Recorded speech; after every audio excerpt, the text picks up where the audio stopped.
তোমার কাছ থেকে আজকে জানতে চাইবো সেলফ ইন্ট্রোডাকশন সম্পর্কে কিছু একটা বলো। আমরা তো প্রায় জিজ্ঞেস করি নিজের সম্পর্কে বলার জন্য, বলতো সেলফ ইন্ট্রোডাকশন কিছু একটা বলো দেখি। Good afternoon to all of you. This is Samia. I am 17 years old and I am a student of Government Adam GMW College. দেখছেন স্যার আমি অলরেডি নার্ভাস, আপনি বুঝতেছেন না কেন? Self introduction. Good afternoon to all of you. I am Afsana, and you also called me Afsu. I am 70 years old. Now I read in Government Mohila College round, and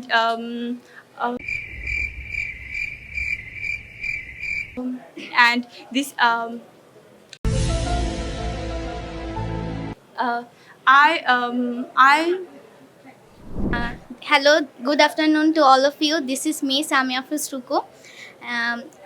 I am 16 years old. My parents' name. Good afternoon to all of you. My name is Marji Akhtar Jeba. My father name is Abdul Baten. He is an engineer, and my mother name is Kamruna Harasma. He is an homemaker. তারপর আর কিছু বলো, দেখার কিছু পারবো কিনা।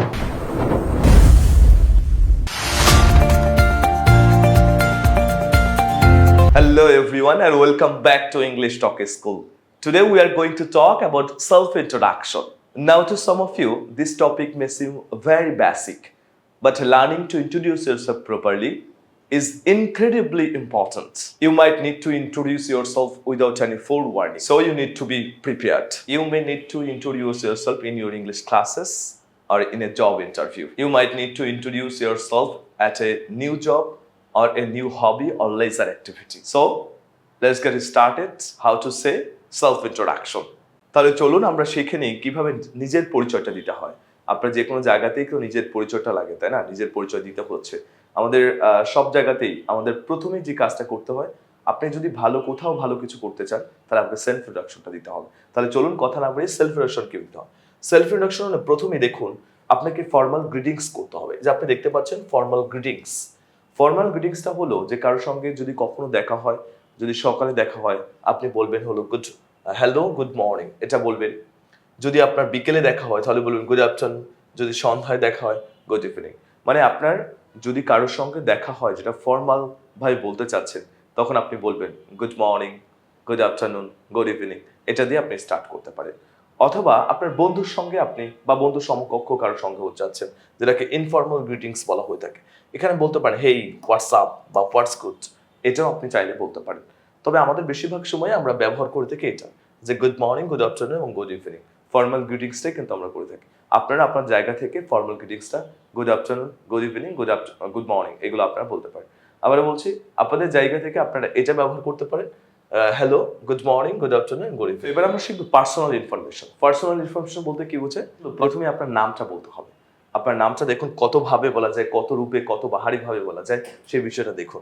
প্রথমে বলতে পারেন আই এম, যেমন আমার নাম হলো মাসুদ রানা, তাহলে বলতে পারেন আই এম মাসুদ রানা। তারপর দেখুন বলতে পারেন this is Masud Rana but my nick name is Masud বা নিক নেম ইজ রানা, এরকম বলতে পারেন। আবার বলছি দিস ইজ মাসুদ রানা মানে এটা বলতে বোঝায় যে আমার নাম Masud Rana but my nick name is Rana, এরকম বলতে পারেন। অথবা আরেকভাবে বলা যায় my name is Masud Rana but you can call me Rana, এভাবেও চাইলে আপনি বলতে পারবেন। প্রত্যেকটা বিষয় একটু দেখে নিন, আপনার টেনেটিভ ভালো করে দেখে নেবেন যে এই আপনার নামটা বা আপনি যেটা বলতে যাচ্ছেন সেটা কতভাবে বলতে পারবেন। 2 থেকে 3 ভাবে আপনি চাইলে এটা বলতে পারেন। ঠিক আছে কি বলছি? তাহলে চলুন এবার দেখি আমরা পার্সোনাল ইনফরমেশনের পরে তারপরে আমাদের কি আছে। আপনি দেখতে পাচ্ছেন এজ আছে, যেমন আই এম 20 ইয়ার্স ওল্ড, এইভাবে আপনি চাইলে বলতে পারেন I M 60 years old, I am 26 years old, I am 30 years old, I am 28 years old. এভাবে না আপনি এজগুলো বলতে পারেন। অথবা বলতে পারেন মাই এজ ইজ এত, আপনি এখানে বসাতে পারেন। যেমন 28 হতে পারে, 27 হতে পারে, 30 হতে পারে। এরকম আপনি না আপনার এজের কথাগুলো আপনি বলতে পারেন। এজের পরে আপনি কি বলবেন জানেন? লোকেশন নিয়ে কথা বলবেন, যে আপনি কোথায় এক্স্যাক্টলি অবস্থান করছেন।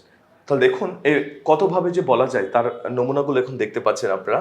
যে আই এম ফ্রম, তারপরে প্লেসের নাম, যেমন আই এম ফ্রম আপনি বলতে পারেন Dhaka, I am from Comilla, I am from Barishal, I am from Noakhali, I am from Chittagong. আপনি চাইলে এইভাবে কথাগুলো বলতে পারেন। অথবা বাহির থেকে যদি আসেন তবু আপনি বলতে পারেন I am from India, I am from Kolkata, I am from Canada, I am from America, এরকম চাইলে আপনি বলতে পারেন। অথবা আরেকটা উপায় আছে, I come from, I come from বলতে পারেন, I come from Dhaka, I come from Narayanganj, I come from Pabna, এরকম আপনি চাইলে বলতে পারেন। অথবা দেখুন আই হ্যাভ কাম ফ্রম, এইভাবেও কিন্তু বলতে পারেন, তারপর খালি প্লেসটার নাম বলবেন যে I have come from Dhaka. অথবা যদি এটাও আপনি না বলতে চান, আরেকটা কিন্তু উপায় আছে, দেখুন I was born and raised in, আপনি যেই জায়গায় জন্মগ্রহণ করেছেন এবং সেই জায়গায় যদি বেড়ে উঠেন, তাহলে আপনি কিন্তু এই পদ্ধতিতে বলতে পারেন যে I was born and raised in Dhaka. যদি ঢাকায় আপনি জন্মগ্রহণ করেন এবং এখানে বেড়ে ওঠেন, তাহলে আপনি এখানে না এই কথাটা বলতে পারেন যে I was born and raised in Dhaka.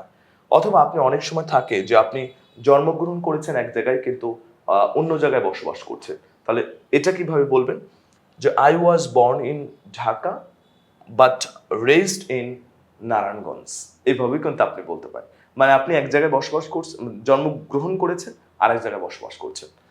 দেখুন আর এছাড়া আরো বলা যায় আই গ্রিউ আপ, আপনি যেখানে বেড়ে উঠছেন সেই বেড়ে ওঠার নামটা দিবেন, I grew up Dhaka but now live in Narayanganj, এইভাবেও চাইলে আপনি বলতে পারেন।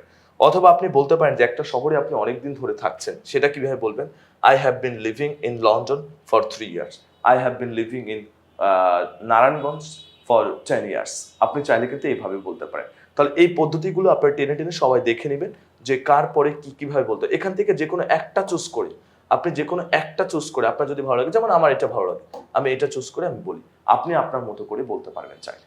ওকে, তাহলে চলুন এবার তার পরেরটা দেখে নিচ্ছি কি আছে। পরেরটা দেখতে পাচ্ছেন আপনি এখানে কোয়ালিফিকেশন। আপনি যখন আপনার প্লেস নিয়ে কথা বলার পরে আপনি কি কথা বলবেন, কোয়ালিফিকেশন, আপনার যোগ্যতা কি। তাহলে দেখুন আপনি যদি পড়াশোনা করেন বা স্টাডি করেন, তাহলে কিভাবে বলতে পারেন যে I am currently taking a course in, তারপরে আপনার সাবজেক্টের নাম বলবেন। ধরেন আপনি ইংলিশের উপর পড়াশোনা করছেন, তাহলে কি বলতে পারবেন, I am currently taking course in English literature, এভাবে বলতে পারেন। অথবা আপনি যদি ফিজিক্সে পড়েন ফিজিক্স বলতে পারেন, আপনি যদি বায়োলজিতে পড়েন বায়োলজি বলতে পারেন, আপনি যদি অ্যাকাউন্টিং পড়েন অ্যাকাউন্টিং বলতে পারেন। আপনি যেইভাবে বলতে চান ঠিক সেভাবে কিন্তু এখানে বলতে পারবেন। তাহলে এবারে বলবেন কিভাবে, I am currently taking a course in accounting in Bangla in English, আপনি যেতে পারেন এভাবে বলতে হবে, সাবজেক্টের নাম বলতে হবে। অথবা আপনি এসএসসি এবং এসএসসি কমপ্লিট করেছেন, এখন এটা কিভাবে বলবেন, দেখুন বলতে পারেন এভাবে, I have completed SSC or SSC exam, এইভাবেও কিন্তু আপনি বলবেন, I am waiting for the result, এটাও কিন্তু বলতে পারেন। বা I am going to take admission, এরকম ভাবে শুরু করতে পারেন এভাবে। তাহলে আবারও বলছি আই হ্যাভ কমপ্লিটেড, আপনি যদি পরীক্ষা দিয়ে থাকেন এসএসসি এবং এসএসসি, তাহলে তারপরে আপনি রেজাল্টের জন্য অপেক্ষা করছেন, তাহলে এটা কিভাবে বলবেন, আই হ্যাভ কমপ্লিটেড এসএসসি এবং এসএসসি এক্সাম, এইভাবে বলা যায়। অথবা দেখুন এইভাবে বলতে পারে যে I am about to graduate, I am about to graduate, এটাও কিন্তু বলতে হয় যদি আপনি গ্র্যাজুয়েটটা শেষ করতে যাচ্ছেন বা গ্র্যাজুয়েটটা শেষ করবেন বা গ্র্যাজুয়েট করছেন, I am about to graduate, এটাও কিন্তু আপনি বলতে পারেন। অথবা বলতে পারেন যে I have a bachelor of arts degree in English language and English literature and language. আবার দেখুন বলতে পারেন যে I have a bachelor of arts degree in English literature and language. আচ্ছা আপনি যদি বাংলায় অনার্স করে থাকেন, তাহলে আপনি কি বলবেন, I M A bachelor of arts degree in Bangla, এটা বললে হবে। অথবা আপনি যদি অন্যটা আর্টস বাদে বিবিএতে করেন, তাহলে এই আর্টসের জায়গায় আপনি বিবিএটা চেঞ্জ করে দিবেন, মানে বিবিএ লিখবেন। অথবা যদি সায়েন্স থেকে তাহলে সায়েন্সের ভাবে বলে দিবেন, মানে যে যেভাবে বলতে চান, এখানে প্রত্যেকটা প্রসেসগুলো দেওয়া আছে, এই প্রসেসগুলো অনুযায়ী আপনি যে কোনো একটা পিক করবেন, বেশি কিন্তু পিক করা দরকার নেই, একটা পিক করে ওটা ভালোভাবে আয়ত্তে নিয়ে আসবে, ওটা মুখস্থ করবেন, আশা করি এটাই আপনার সবচেয়ে বেশি কাজে লাগবে। মুখস্থ না, আত্মস্থ করবেন। তারপর দেখুন আপনার পজিশন নিয়ে কথা বলে, আপনি যদি পড়াশোনা না করে আপনি যদি স্টাডি শেষ হয়ে গেছে, আপনি এখন জব করছেন, একটা জবের কথা বলতে চান, তাহলে কিভাবে বলবেন, দেখুন আই ওয়ার্ক অ্যাট, তারপরে আপনি জব মানে কাজের নাম বলবেন যে আসলে কি করতে যাচ্ছেন, কোথায় কাজ করেন, আই জব অ্যাট অফিসে বলতেছেন, বা যে কোনো একটা কোম্পানির নাম বলবেন, ঠিক আছে, যে জায়গায় কি বলতেন। অথবা বলতে পারেন I M a teacher at, তাহলে আপনার প্রতিষ্ঠানের নাম বলতেছেন, আপনি কোন কলেজের শিক্ষক সেটা কিন্তু আপনি চাইলে বলতে পারেন যে I M a teacher at, ধরেন আপনি বললেন গভর্নমেন্ট তোলারাম কলেজ, গভর্নমেন্ট মহিলা কলেজ, অথবা আপনি বলতে পারেন ঢাকা কলেজ, এরকম ভাবে আপনি চাইলে বলতে পারেন। অথবা দেখুন বলতে পারেন যে I M a student at Tolaram college, government Tolaram college মহিলা কলেজ, অথবা আপনি ঢাকা কলেজ, অথবা আপনি যদি ইউনিভার্সিটি হয়ে থাকে ঢাকা ইউনিভার্সিটি, এরকম আপনি চাইলে কিন্তু বলতে পারেন। তারপর দেখুন I work as a dash, তাহলে আপনি পজিশন নিয়ে কথা বলতে পারেন, আপনার যে অবস্থানটা এটা নিয়ে আপনি কিন্তু কথা বলতে পারেন। তাহলে চলুন আপনার পজিশন এবং কোম্পানি প্রত্যেকটা দেখে নেবেন, আপনার এখানে আছে, দেখে নেবেন এবং দেখে দেখে তার পরবর্তী আমরা নিয়ে আলোচনা করি। চলুন পরবর্তী পজিশনে আপনি কি দেখবেন? এক্সপিরিয়েন্স। আপনার যদি কোনো বিষয়ে অভিজ্ঞতা থাকে, সেই অভিজ্ঞতা বিষয়গুলো নিয়ে আপনি আলোচনা করতে পারেন। যেমন অভিজ্ঞতাগুলো কিভাবে শেয়ার করবেন? I have number years of experience in the education field. আপনি এই কথাটা বলতেই পারেন যে শিক্ষাক্ষেত্রে আমার প্রচন্ড অভিজ্ঞতা আছে, এই কথাগুলো বলতে পারেন। অথবা আপনি বলতে পারেন I have worked in a occupation field for unit of time. আপনি যদি কোনো খাতে অনেক বেশি কাজ করে থাকেন তাহলে এই লাইনটা বলবেন যে I have worked in occupation field for unit of time. অথবা আপনি যদি পড়াশোনায় এডুকেশন ফিল্ডে অনেক অভিজ্ঞতা থাকে তাহলে আপনি চাইলে এই লাইনটা বলতেন। আপনার যার যেটা খুশি সুবিধা মতো আপনি এই লাইনটাকে ব্যবহার করবেন। তারপরে চলুন দেখি কি আছে। ফ্যামিলি, পরিবার নিয়ে কথা বলবেন। পরিবারের অনেক সদস্য থাকে, অনেকভাবে থাকে, এই কথাগুলো বলা দরকার। কিভাবে বলবেন? যে আই হ্যাভ এ ব্রাদার। যদি আপনার একটা ভাই থাকে তাহলে আপনি কি বলবেন? I have A brother. যদি আপনি বলে থাকেন অথবা একটা সিস্টার আছে তাহলে কি বলে? I have A sister. মানে আপনি ছাড়া আর একটা সিস্টার আছে, বা আমি ছাড়া আর একটা আমার ভাই আছে, এরকম যদি বলতে চান। অথবা বলতে পারেন দেখুন যে কেউ নেই, শুধুমাত্র আমি একাই, তাহলে বলতে পারেন যে I have a mum and dad. মানে আমি একা, আমার মা এবং ড্যাড আছে, এটা শুধু বলতে পারেন। এভাবে কিন্তু সুন্দর করে বলা যায় I have a mum and dad. তারপর দেখুন যদি বলেন যে আপনি 4-5 জনের পরিবার নিয়ে একটা সদস্য, তাহলে কিভাবে বলতে চান? যে I am from a family of 3। আমরা 3 জনের একটা পরিবার, তাহলে 3 বলতে পারেন। অথবা বলতে পারেন I am from a family of 4 or 5, 4 জন বা 5 জনের পরিবার, তাহলে আপনি কিন্তু I am from a family এই কথাগুলো বলতে পারেন। অথবা আপনি যদি বলেন যে আমি 4 ভাই বোনের মধ্যে একজন, তাহলে কিভাবে বলবেন? I M one of 4 siblings. Siblings মানে ভাই বোন, যে 4 ভাই বোনের মধ্যে আমি কিন্তু একজন, তাহলে I am one of 4 siblings. আপনি 5 সিবলিংস বলতে পারেন, 6 সিবলিংস বলতে পারেন, 3 সিবলিংস বলতে পারেন। তারপর দেখুন আপনি যদি বলেন যে না আমি একাই, আমি শুধু একাই এটা বলতে চাই, তাহলে আই এম অনলি চাইল্ড। আমি শুধু একাই, একামাত্র। এইভাবে কিন্তু আপনি বলা যায়। এভাবে না, তার পরের পজিশনটা আমরা দেখি পর কি আমাদের জানতে হবে। হবি। আপনার হবিটা খুবই জানা দরকার, যে আপনি হবিটা অবশ্যই শেয়ার করবেন। কিভাবে বলতে পারেন? I am really like running or enjoying or tennis. আপনি যদি মানে আপনি যেটা পছন্দ করেন এই বিষয়গুলো বলবেন। হবি বলবেন I am really like running, enjoying or enjoying tennis. I am really like running, এটা বলবেন। তারপর I M a big fan of playing cricket. I M a big fan of playing football. আপনি আপনার মতো করে বলবেন। I M a big fan of reading books. I am big fan of travelling for different places. মানে এভাবে না আপনি আপনার মতো করে বলবেন। তাহলে এটা বলতে পারেন আই এম রিয়েলি লাইক, অথবা বলতে পারেন অথবা মাই ফেভারিট হবিজ, এভাবেও কিন্তু বলা যায়। My favourite hobbies travelling, collecting coins, এটাও কিন্তু আপনি বলতে পারেন। তারপরে আপনি আপনার ফান ফ্যাক্ট নিয়ে আলোচনা করবেন। কোনটা আপনি লাইক করেন, কোনটা ডিসলাইক করেন, বা অ্যান ইন্টারেস্টিং ফিয়ার বা ইন্টারেস্টিং কোনো আপনার ঘটনা আছে কিনা, এই বিষয়গুলো বলুন। অবশ্যই ফান ফ্যাক্ট নিয়ে আলোচনা করতে হবে, লাইক, ডিসলাইক এবং আপনার ফিয়ারিং। তারপরে আসুন আপনার আরো কি আলোচনা, অ্যাচিভমেন্ট নিয়ে আলোচনা করতে হবে। আপনার অ্যাচিভমেন্টগুলো কি, আপনার এক্সট্রা অর্ডিনারি কোনো গুণাবলী আছে কিনা বা কোনো এক্সপিরিয়েন্স আছে কিনা, এই কথাগুলো আপনি লাস্টের দিকে বলবেন। এবং শেষে এসে বলবেন finally my future plan is to be. আপনার ফিউচার প্ল্যানটা আমাদের সঙ্গে শেয়ার করুন, যে ফিউচার প্ল্যানটা exactly my future plan is to be এটা। That's all about my self, thanks for your patience here. এভাবে আপনি বলতে পারেন। ওকে, তাহলে চলুন আমরা পুরোটা কিভাবে বলতে হয় একবার তাহলে সেটা রিপিট করি। দেখুন প্রথমে আপনি বলবেন hello, good morning and good afternoon or good evening. This is Masud Rana, but you can call me Rana. I am 8 years old and I come from Pabna. অথবা আপনি বলতে পারেন I was born Pabna but raised in Dhaka.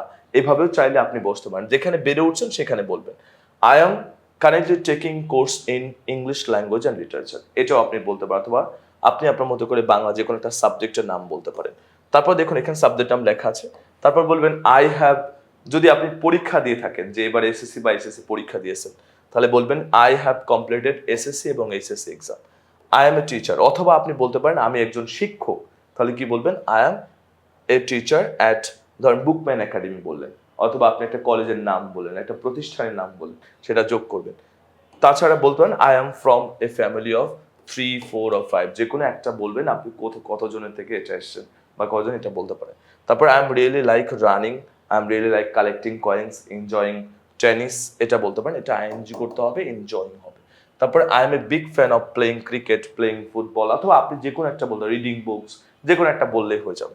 তারপর দেখুন finally my future plan is to be. আমার future plan কি, এটা আপনি বলতে হবে।